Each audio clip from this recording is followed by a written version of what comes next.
हम्म। सो कल हमने किया था DC distributor, sorry AC distributor, radial feeder किया था अपन ने उसके अंदर, ठीक है ना। आज अपन करेंगे रिंगमैन डिस्ट्रीब्यूटर, ठीक है। कैलकुलेशन का तरीका वो का वही है जो डीसी का रहा, और उसके बाद कल जो हमने एसी का करवाया था सेम तरीका रहा है। देखिए एसी कैलकुलेशंस हैं तो देखिए थोड़ी सी तो डिफिकल्ट रहेगी, टाइम कंज्यूमिंग भी रहेगी, डिफिकल्ट भी रहेगी। तो आज जो मैं आपको कराऊंगा उसकी टेक्निक थोड़ी सी अलग है। हालांकि सिंपल केवीएल केसीएल से भी उस प्रॉब्लम को आप कर सकते हो, बट उसके अंदर क्या है, टाइम ज़्यादा लग जाएगा उसके अंदर। कैसे लग जाएगा, क्यों लग जाएगा, ये अब आगे डिस्कस करते हैं, ठीक है। तो एक रेडियल डिस्ट्रीब्यूटर, रिंगमेंट डिस्ट्रीब्यूटर दिया हुआ है, एक क्वेश्चन कर रहा हूँ सीधा ही उसका, ठीक है ना। ये है। सो एक single phase ring distributor P Q R, ये P Q R ring distributor बताया गया है, पी क्यू और आर रिंग डिस्ट्रीब्यूटर है, को पॉइंट पी से फीड किया जा रहा है, यहाँ से यहाँ इसको सप्लाई दी जा रही है, और इसमें सप्लाई वोल्टेज दिया हुआ नहीं है, कोई बात ही नहीं दिया हुआ है। तो अगर वोल्टेज ड्रॉप, चलो आगे बताऊंगा। विभिन्न सेक्शंस की टोटल इंपीडेंस तथा लोड नीचे बताए गए हैं। Load power factor voltage P के रेस्पेक्ट में है, ये जो भी लोड पावर फैक्टर दे रखे हैं दो, ये इसके पी के रेस्पेक्ट में है। विभिन्न सेक्शंस में करंट ज्ञात कीजिए, दिस इज द क्वेश्चन। ये आपका सर्किट है, पी से फीड कर रहे हैं, क्यू के ऊपर लोड है 50 ampere, 0.8 power factor lag. R के ऊपर लोड है 80 एम्पियर, 0.6 पावर फैक्टर लैग, और फीड किया जा रहा है पी से। दोनों जो पावर फैक्टर हैं ये, और ये दोनों जो पावर फैक्टर हैं ये विद रेस्पेक्ट टू पी के रेस्पेक्ट में जो वोल्टेज है उसके रेस्पेक्ट में दिए हुए हैं, ठीक है। तो हर सेक्शन की इंपेडेंस दे रखी है, इस सेक्शन की पूरी इंपेडेंस दी हुई है। पूरी का मीन्स गो एंड रिटर्न दोनों वायर की इंपेडेंस दी हुई है, इसलिए इसको किसी प्रकार टोटल इंपेडेंस दे रखी है, कहीं कोई मल्टीप्लिकेशन वगैरह कहीं करने की जरूरत नहीं है। तो 2 + 1 जी ओम इसकी इंपेडेंस दे रखी है, 1.5 + 1.5 QP सेक्शन की इंपेडेंस दे रखी है, और 2 + J3 QR सेक्शन की इंपेडेंस दे रखी है। अब इसमें ये कह रहे हैं विभिन्न सेक्शन में करंट ज्ञात कीजिए, PR में करंट कितना होगा, QR में कितना होगा, और PQ में करंट कितना होगा। इसके दो तरीके हैं सोल्व करने के। एक तो किसी भी सेक्शन में करंट मान लीजिए X + JY, सपोज कीजिए इसमें मैंने करंट मान लिया X + JY, ठीक है। फिर उसमें से ये करंट माइनस हो जाएगा, फिर यहाँ करंट आ जाएगा, उसमें ये माइनस हो जाएगा, यहाँ करंट आ जाएगा, और तीनों का वोल्टेज ड्रॉप इक्वल टू 0 कर दीजिए। दो इक्वेशन बनेंगी, तो टोटल रियल पार्ट को अलग जीरो के बराबर रख दीजिए, इमेजिनरी पार्ट को अलग जीरो के बराबर रख दीजिए, और इस प्रकार से दो इक्वेशन बनेंगी। दो इक्वेशन बन के एक्स और वाई की वैल्यू निकाल लीजिए, और वापस करंट को सब में डिस्ट्रीब्यूट कीजिए। अब इसमें एक डिफिकल्टीज क्या रहेगी कि एक्स प्लस वाई के साथ जब अपन करेंगे ना प्रॉब्लम, उसके बाद ये करंट माइनस हो जाएगा, तो यहाँ सारी टर्म एक्स और वाई की टर्म्स में आएगी, तो उसको इम्पीड वोल्टेज ड्रॉप निकालने के लिए करंट इनटू इंपीडेंस करेंगे हम, ठीक है। और क्योंकि इंपीडेंस तो अपनी न्यूमेरिकल फॉर्म में है, लेकिन करंट न्यूमेरिकल फॉर्म में नहीं है, तो मल्टीप्लिकेशन काफी बड़ा हो जाएगा। इसका दूसरा आसान तरीका क्या है कि इसको हम थेवेनिन थ्योरम से सोल्व करते हैं, और क्योंकि ये तो सिंपल है रिंग डिस्ट्रीब्यूटर, इसलिए कोई ज्यादा डिफिकल्टी नहीं आएगी, ठीक है। और पी का वोल्टेज भी दिया हुआ नहीं है, हालांकि उससे फर्क नहीं पड़ेगा। अगर क्यू और आर का आपको वोल्टेज निकालना हो तो पी के ऊपर वोल्टेज की जरूरत है, अदरवाइज पी के ऊपर वोल्टेज की जरूरत नहीं है। अभी केवल और केवल हर सेक्शन में करंट पूछा है, इसलिए पी के वोल्टेज की आवश्यकता नहीं है। तो इसको हम थेवेनिन थ्योरम से सोल्व करेंगे, ठीक है। थेवेनिन थ्योरम से हम सोल्व करेंगे इसको, तो ये ध्यान रखेंगे हम कि इस क्यू आर को अपन लोड इंपेडेंस मान लेते हैं, इसका मतलब इसको मैं ओपन कर देता हूं, और क्यू और आर का वोल्टेज निकालूंगा, तो ये वोल्टेज आपका VTH हो जाएगा, जो कि बहुत आसान है।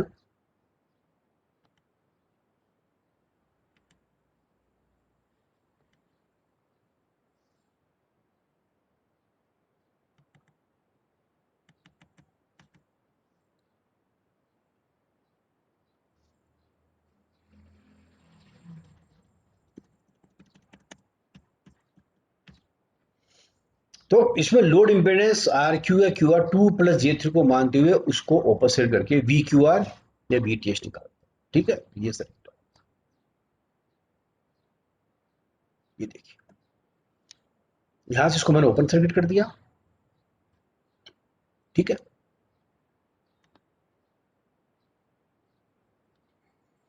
This is open circuit.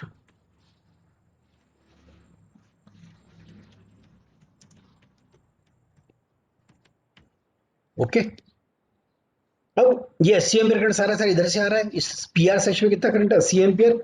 और पीक्यू सेक्शन में करंट कितना है? 50 एम्पियर। दोनों की इंपेडेंस दे रखी है, दोनों का पीक्यू और पीआर का इंपेडेंस ड्रॉप निकाल लूंगा। ठीक है, तो आई क्यू बराबर 50 ampere 0.8 power factor lag which is equal to 50 angle minus 36.87। इसका 0.8 का कॉस इनवर्स निकाल लिया, इसको रेक्टेंगुलर में कन्वर्ट कर दिया तो आ गया 40 माइनस J30 इसके अंदर। और आई आर ये करंट निकाल लिया which is 80 ampere 0.6 power factor lag 80 angle 0.53.13। इसको रेक्टेंगुलर में कन्वर्ट कर लिया 48.J64। ये जब आप रेक्टेंगल से पोलर से रेक्टेंगल कन्वर्ट करें तो उसको राउंड ऑफ कर दीजिए अगर मोटा मोटा हो रहा है तो अभी 53.13 से करेंगे तो ये 49.8.00 कुछ इस तरह से आ रहा है। तो बात ज्यादा डेसिमल में छोड़ दीजिए, इतना ज्यादा फर्क आंसर के अंदर पड़ेगा नहीं। ठीक है,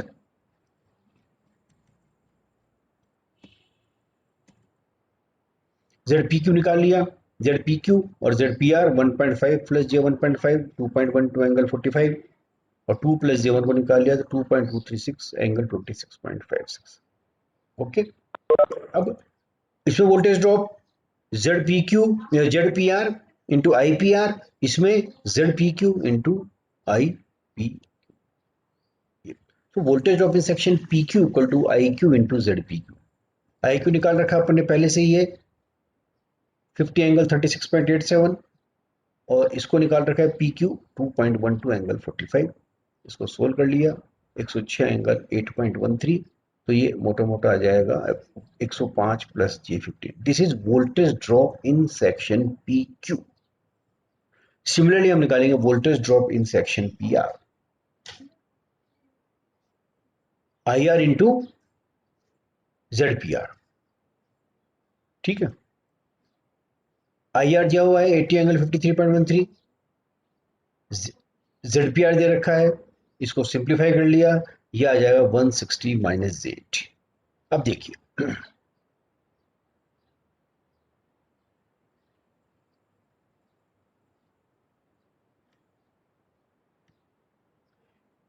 इसमें वोल्टेज ड्रॉप कितना है? 106। इसमें वोल्टेज ड्रॉप कितना है? 178.88, है ना? तो जिसमें वोल्टेज ड्रॉप ज्यादा हो रहा है उस सेक्शन का वोल्टेज कम होगा। ये चीज आगे समझ में, समझ में आ गई क्या?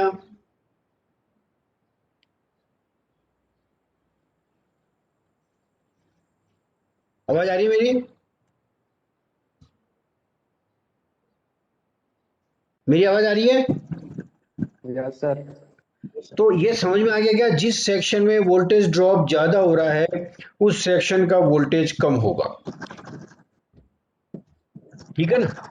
और जिस सेक्शन में वोल्टेज ड्रॉप कम हो रहा है उस सेक्शन में वोल्टेज ज्यादा होगा। इसका मतलब ये है कि सेक्शन PQ में वोल्टेज ड्रॉप कम है, इसका मतलब Q का वोल्टेज ज्यादा होगा। किससे? R से। तो करंट फ्लो होगा Q से R पे। तो जब VTH निकालेंगे हम तो VTH निकालने के लिए हायर पोटेंशियल पे कौन सा पॉइंट होगा? Q होगा। आगे समझ में ये?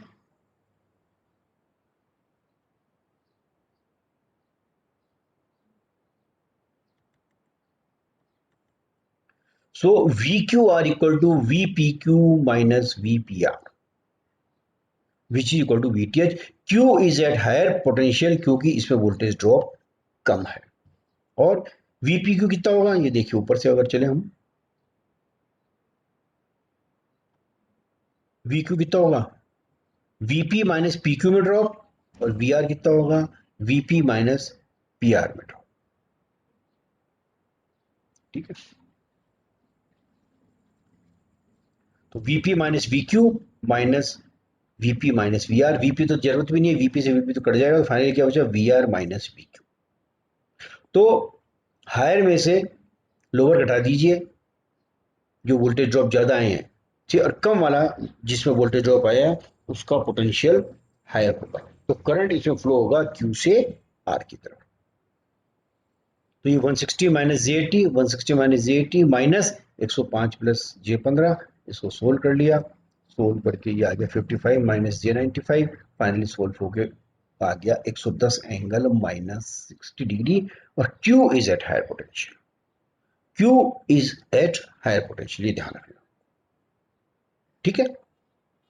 अब जेटीएच कैलकुलेट करेंगे, ये तो ओपन सर्किट है, यहां से देखेंगे, देखिए we are looking from terminal Q R, यहां से जेटीआर करेंगे तो ये दोनों, ये पी तो हट जाएगा वोल्टेज, तो ये दोनों सीरीज में आ जाएंगे, तो टोटल जेटीएच कितनी हो जाएगी 1.5 प्लस जे 1.5 प्लस 2 प्लस जे 1, ये हो जाएगी आपकी जेड पी एच, जेटीएच ये आ जाएगी 3.5 plus J 2, this is your जेटीएच।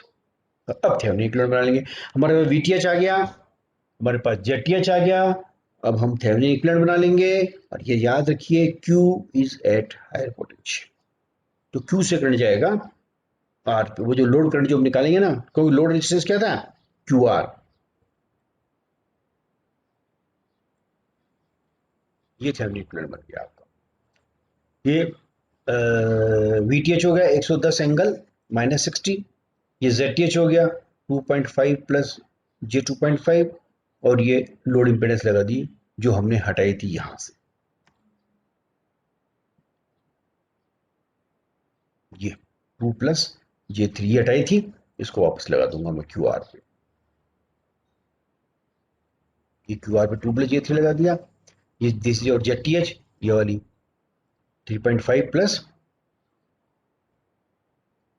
जे 2.5, ठीक है ना।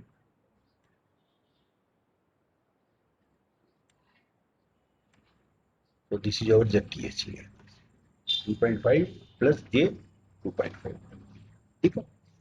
तो अब इसमें करंट क्या हो जाएगा, आई निकाल रहा है, डायरेक्शन क्यू से आर होगी, I equal to VTH upon ZTH plus ZL, ये जेडएल है, तो I equal to VTH upon ZTH plus ZL, VTH है 110 एंगल माइनस 60, ये 110 एंगल माइनस 60 अपॉन जेटीएच है 3.5 प्लस जे 2.5, और लोड इंपेडेंस 2 प्लस जे 3, ये आ गया 5.5 प्लस जे 5.5, इसको सिंप्लीफाई कर लिया, सिंप्लीफाई करके ये आ जाएगा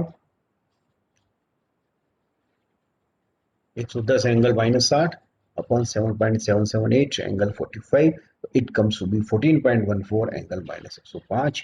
तो आई क्यू आर को हमने सिंप्लीफाई करके आ गया 3.66 minus J 13.6, this is the value of I Q R, current is flowing from Q to R, ठीक है।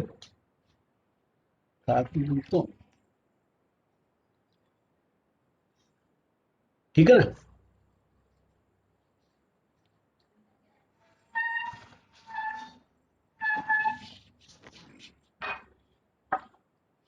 अब देखिए क्यू आर है मेरे पास, इसको कन्वर्ट कर लिया, तो माइनस 3.66 माइनस जे 3.66, और ये जो करंट है ये आ गया Q R with this direction, ठीक है। ये करंट है 80 एंगल 0.6 पावर फैक्टर, इसको मैंने कन्वर्ट करके लिख दिया था 48.J64, ठीक है। और यहां करंट है 50 एम्पियर 0.8 पावर फैक्टर 40 माइनस जे 30, ठीक है। अब यहां देखिए इसमें करंट ये जा रहा है, इसमें ये करंट जा रहा है, आएगा कहां से, यहां से आएगा, so I P Q equal to this current plus this current, so IPQ equal to IQR, IQR plus 40 minus J30, तो IQR ये है, इसे 40 माइनस J30 ऐड कर दिया, ये करंट आ गया, माइनस 3.66 माइनस जे 13.66 प्लस 40 माइनस जे 30, इसको सिंप्लीफाई कर लिया, ये आ गया 56.8 एंगल माइनस 50.2। इसी प्रकार से आईपीआर निकाला, ये आईपीआर सेक्शन में करंट, अब ये आ रहा है और ये आ रहा है और ये जा रहा है, तो this plus this equal to 80, 80 means 48 minus J64, तो पी की आर बराबर क्या हो जाएगा, दिस माइनस दिस।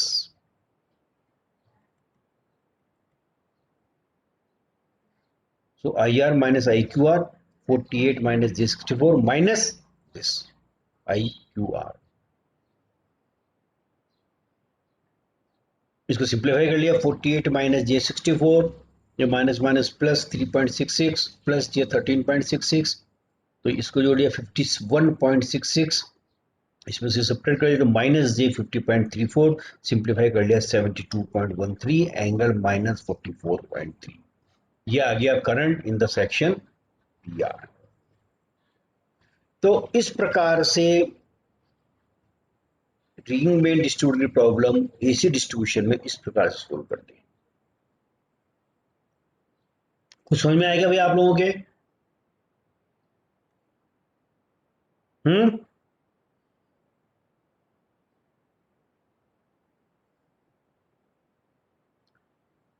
कुछ समझ में आया क्या? आ रहा है सर। कैलकुलेशन समझ में आ गई? ये देखिए, जब तक आप खुद पेन पेपर लेके इसको नहीं करेंगे, ये प्रॉब्लम आपसे सोल्व नहीं हो सकता एग्जामिनेशन के अंदर। क्यों?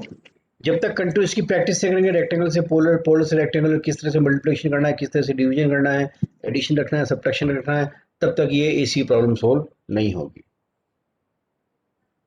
ये सेकंड ईयर में वैसे आपने 203 में पढ़ा होगा, ये रेक्टेंगल से पोलर, पोलर से रेक्टेंगुलर, लेकिन मेन बात है प्रैक्टिस की, तो बिना प्रैक्टिस के नहीं होगा ये। जो मैं और क्वेश्चन इसके दे दूंगा कल आपको, है ना। तो ये देखिए, अब 307 का कोर्स खत्म हो गया है, केवल एक बचता है केबल वाला चैप्टर, ठीक है। तो वो केबल वाला चैप्टर अभी मेरे को दूसरा सब्जेक्ट दे दिया, 203 दे दिया सेकंड ईयर का, तो वो पहले मैं 203 पढ़ाऊंगा उनको, उसके बाद फिर आपको केबल करवाऊंगा। तो ये मोटा मोटा 90% कोर्स हो गया है आपका, जिसके अंदर केवल केबल बच रही है, बाकी सारा मैंने करवा दिया। 3 टॉपिक मैंने करवा दिए और 3 टॉपिक प्रिया मैम ने करवा दिए थे आप, ठीक है। ये समझ में आ गया ना ये चैप्टर, ये क्वेश्चन तो कैसे करना है, कल मैं आपको उसका ट्यूटोरियल दे दूंगा, ठीक है। तो कल कोई क्लास नहीं लूंगा मैं, केवल ट्यूटोरियल पीडीएफ पे लोड कर दूंगा मैं आपका ग्रुप के अंदर। अब क्लास आपकी जब भी लूंगा मैं, 15 दिन बाद, 20 दिन बाद, पहले सेकेंड ईयर का कोर्स करवाऊंगा, उसके बाद में क्लास लूंगा। इस क्वेश्चन में कुछ पूछना था, पूछ लीजिए। सर एक बार थोड़ा सा रिपीट कर देंगे ऊपर से। अरे रिपीट क्या करूँ ये बताओ ना, तुम हर बार ये पूछो रिपीट कर दो, रिपीट करना क्या है? ये डेरिवेशन समझ में नहीं है ना सर, कैसे किया। कौन सी डेरिवेशन में नहीं आई? थेवेनिन थ्योरम, थेवेनिन थ्योरम आती है? देखिए, इसको ऊपर सेलेक्ट कर दिया अपने 2 प्लस J3 को, और PQ सेक्शन और PR सेक्शन में वोल्टेज ड्रॉप निकाल लिया। वोल्टेज ड्रॉप क्या होगा, करंट इनटू इंपीडेंस, ये करंट निकाल लिया, ये उसकी इंपीडेंस है, ये करंट है और ये उसकी इंपीडेंस निकाल लिया अपन ने, ये इंपीडेंस निकाल ली, ये इंपीडेंस निकाल ली, इनका वोल्टेज ड्रॉप कैलकुलेट कर लिया। मल्टीप्लिकेशन में तो पोलर फॉर्म यूज करेंगे अपन, ठीक है। तो ये आ गई, और इसी प्रकार से इस सेक्शन की आ गई जो 178। तो देखिए, वोल्टेज ड्रॉप किस सेक्शन में ज्यादा है, PR सेक्शन में ज्यादा वोल्टेज ड्रॉप है, तो R का वोल्टेज कम होगा। जिस सेक्शन में वोल्टेज ड्रॉप ज्यादा आ रहा है उसका वोल्टेज कम होगा, ठीक है ना, ये ध्यान रखना है आपको। तो R सेक्शन में वोल्टेज ड्रॉप ज्यादा है तो R का वोल्टेज कम होगा, तो करंट Q से R की तरफ फ्लो होगा, ठीक है। तो ज्यादा में से तो वोल्टेज ड्रॉप कैलकुलेट करके मैंने निकाले VQR। यहां से वोल्टेज ड्रॉप से आपको मालूम चलेगा किस पॉइंट का पोटेंशियल ज्यादा है, तो Q is at higher potential, क्योंकि इसमें वोल्टेज ड्रॉप कम है। इन दोनों माइनस कर दिया, VTH बराबर VPQ माइनस VPR, और VPQ VP minus VQ minus VP minus VR। तो इसको सिंप्लीफाई कर लीजिए, VP से VP कट जाएगा तो ये आ जाएगा VR माइनस V, मीन्स वार में वोल्टेज ड्रॉप माइनस QP में वोल्टेज ड्रॉप। तो ये आ गया 110 एंगल माइनस 60। अब ZTH कैलकुलेट करेंगे, यहां से देखेंगे लोड टर्मिनल से, तो ये तो सीरीज में आ गए दोनों दोनों इम्पीडेंस, यहां से चला यहां तक गया, दोनों सीरीज में आ गए, सीरीज में आ गए तो ZTH हो जाएगा 3.5 प्लस ये 2.5। उसके बाद थेवेनिन इक्विवेलेंट सर्किट बना लिया, 110 एंगल माइनस 60 VTH था, ये 3.5 प्लस ये 2.5 ये आ गया, और 2 प्लस ये 3 लोड इम्पीडेंस आ गई, जो कि हमने यहाँ QR से हटाई थी। इसमें करंट निकाल लिया IQR, ये करंट आ गया 110 by angle 60 minus ZTH plus ZL, ये आ गया this current 3.66 minus J 13.66। This is the IQR, current flowing from Q2R में करंट आ गया। ये करंट अपने पास है 48 माइनस J64, ये करंट अपने पास है 40 माइनस J30। अब यहां से करंट ये आ रहा है, और ये दोनों जा रहे हैं, किसे लगा दिया तो this equal to this plus this, जोड़ दिया इन दोनों को, ये जोड़ दिया, ये जोड़ दिया इन दोनों को, ये आ गया दिस। और ऊपर वाले में इसमें QR में देखें तो 48 minus J64 equal to this plus this, तो this equal to this minus this, ये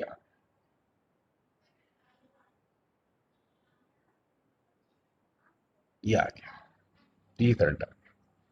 ठीक है, अब आगे समझ में, इसको खुद कीजिए पहले आप, जब समझ में आएगा आप लोगों के। ठीक है ना।